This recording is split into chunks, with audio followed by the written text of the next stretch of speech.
প্রীতম নদীতে জাল ফেলল। ছোট ছোট কয়েকটি মাছ উঠে জালে। অন্যান্য জেলেরা অনেক মাছ ধরেছে। মনমরা হয়ে আছে প্রীতমের। আজও তেমন মাছ পেলাম না আমি। কয়টা মাছ বিক্রি করে বাজারে কি নিয়ে যাব, আর বাড়িতেই বা কি নেব? মেয়েটাও কদিন ধরে বায়না ধরেছে ভালো মন্দ খাবার খাবে। কি যে করি, যাক, যে কটা মাছ উঠেছে সেগুলোই বাজার বিক্রি করি, তারপর বাকি সব দেখা যাবে।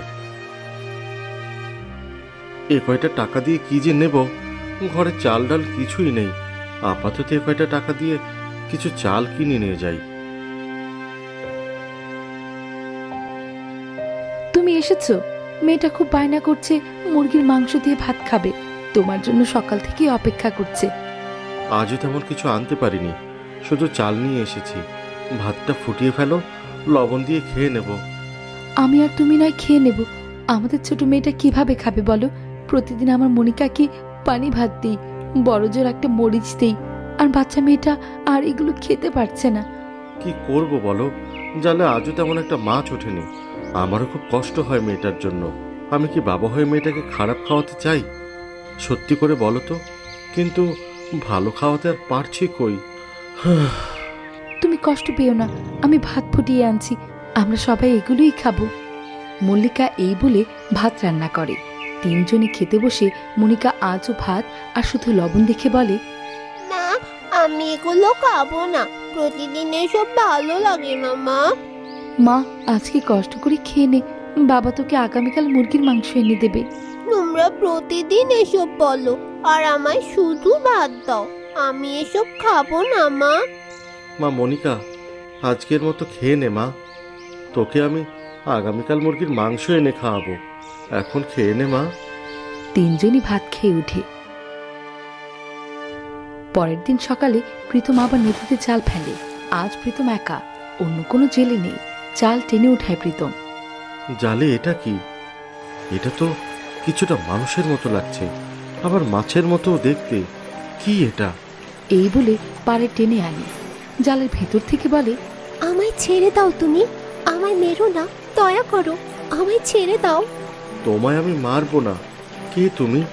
এখানে কি করে এলে? আমি জলপরি, এই নদীতে আমি থাকি। তুমি দয়া করে আমায় নদীতে ছেড়ে দাও। বেশিক্ষণ পানির উপরে থাকলে আমি মারা যাবো জেলে ভাই। ঠিক আছে, ঠিক আছে, আমি জাল থেকে তোমায় বের করে নদীতে আবার ছেড়ে দিচ্ছি। আমি তোমায় মোটেও মারতে চাচ্ছি না। প্রীতম জলপরীকে পানিতে ছেড়ে দেয়। তুমি অনেক ভালো জেলে ভাই, তুমি আমার কোনো ক্ষতি করনি। তোমার কি চাই বলো? তুমি যা চাইবে আমি তোমায় তাই দিব। আমার কিছু চাই না, তোমাকে বাঁচাতে পেরেছি এটাই আমার আনন্দ। আমি তোমায় যতটা ভালো মনে করেছি তুমি তার থেকেও অনেক ভালো। আমি তোমায় বর দিচ্ছি, তুমি পানির নিচে তলদেশে যেতে পারবে। তোমার আপনজন যারা যারা আছে তারাও তোমার সাথে যেতে পারবে। আমি নদীর তলদেশে যেতে পারবো? আমি মরে যাব না? সত্যি করে বলো তো জলপরি। না, মরবে না। বিশ্বাস না হলে ঝাঁপ দিয়ে দেখো, দেখবে তুমি নদীর তলদেশে যেতে পারবে। প্রীতম জলপরীর কথা শুনে নদীতে ঝাঁপ দেয়। নদীর তলদেশে গিয়ে দেখে এক রাজ্য। এই রাজ্য খুবই সুন্দর, চারিদিকে শুধুই সোনা। প্রীতম সামনে দেখে মহলটিও সোনার। এটা কোন রাজ্য? এত সুন্দর, চারিদিকে শুধু সোনা আর সোনা। আর আমার নদীর তলদেশে এসেও কোনো কষ্ট হচ্ছে না কেন? আমি তো দিব্যি নিঃশ্বাস নিতে পারছি দেখছি। এটা মায়াবী রাজ্য প্রীতম। জলপরীর বরদানের ফলে তুমি নদীর তলদেশে নিঃশ্বাস নিতে পারছো। তুমি তো গাছ, তুমি কিভাবে কথা বলতে পারছো? আর আমার নামই বা তুমি কি করে জানো? আর তুমি দেখি মানুষের মতো কথাও বলছো। প্রীতম, এটা মায়াবী রাজ্য, এখানে সবকিছুই কথা বলে। আর তোমার নামই বা কেন জানবে না? এই রাজ্যে তুমি প্রথম মানুষ এসেছো, একমাত্র তুমি। তোমাকে বুঝি চিনবো না আমি? হ্যাঁ, সামনে যে মহলটি দেখতে পাচ্ছি সেখানে কে থাকে? আর এখানে সবকিছুই স্বর্ণের কেন? সামনে যে মহলটি দেখতে পাচ্ছ ওখানে নদীর রানী থাকে। ওই মহলটি নদীর রানীর বাস।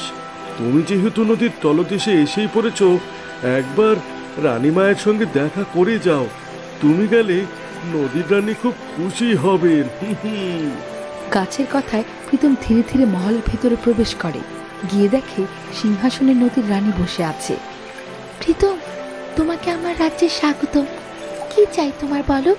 সোনা, রূপা, যা ইচ্ছে তুমি নিতে পারো। আপনিও আমার নাম জানেন? আপনি তো নদীর রানী, আমার নাম জানা তো আপনার স্বাভাবিক। আপনি আপনার রাজ্যে আমায় যে সম্মান দিয়েছেন তাতে আমি অনেক খুশি হয়েছি। সোনারূপা সবই তো আপনার, সেগুলো আমি চাইবই বা কেন? আজ তাহলে আমি আসি রানীমা। শোনো প্রীতম, তুমি আমার রাজ্যে তোমার আপনজন নিয়ে এসো। তুমি আসলে আমার খুব ভালো লাগবে। তিনকুলে কেউ নেই আমার রানীমা। থাকার মধ্যে আছে আমার একটা স্ত্রী মল্লিকা আর আমার বাচ্চা মেয়ে মনিকা। তাহলে তাদের আমি আপনার রাজ্যে নিয়ে আসব আর আপনার সঙ্গেও দেখা করিয়ে নিয়ে যাব। ঠিক আছে প্রীতম, তুমি নিয়ে এসো। তাদের আমার এই রাজ্য দেখে তাদের খুব ভালো লাগবে। প্রীতম রানীর মাকে বিদায় জানিয়ে নদীর উপর উঠে আসে। বাড়িতে গিয়ে মল্লিকাকে জলপুরি, নদীর রানী আর মায়াবী রাজ্যের কথা বলে। মল্লিকা ও মনিকা সেখানে যাওয়ার জন্য কৌতূহল দেখাতে শুরু করে। ওগো, চলো না আমরা মায়াবী রাজ্যটা দেখে আসি। মনিকাও দেখো খুব খুশি। চলো আমরা এখনই যাই। চলো তাহলে আমরা সবাই যাই। টাকার অভাবে তোমাদের তো ভালো মন্দ খাওয়াতেই পারছি না। কোথাও না কোথাও নিয়ে যাওয়ার তো সামর্থ্য নেই। তোমাদেরকে খুব বেশি দূরে নয়, মায়াবী রাজ্যেই না হয় ঘুরিয়ে নিয়ে আসি। এই বলে তিনজনই নদীর তলদেশে গিয়ে সেই গাছটির সামনে পড়ে। এই কেমন দেশ, চারিদিকে শুধু সোনা আর সোনা। তুমি না বলেছিলে গাছ কথা বলে? কই, গাছ তো কথা বলে না। কি গো মেয়ে, আমার কথা শোনার জন্য এত উতলা কেন তুমি? বয়স হয়েছে তো, একটু ঘুমাচ্ছিলাম। তোমাদের কথাবার্তায় আর ঘুমোতে পারলাম না। কি বৃক্ষ দাদু, তুমি দেখি কথা বলো আর এত ঘুমাও কেন? হ্যাঁ, বয়স বাড়লে ঘুমাতে হবে নাকি? মা তো ঠিক বলেছে, তুমি এত ঘুমাও কেন?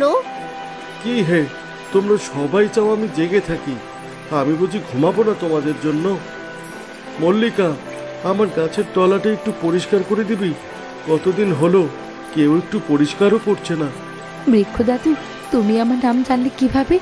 দিচ্ছি দিচ্ছি, এইভাবে বলতে হবে না, পরিষ্কার করে দিচ্ছি।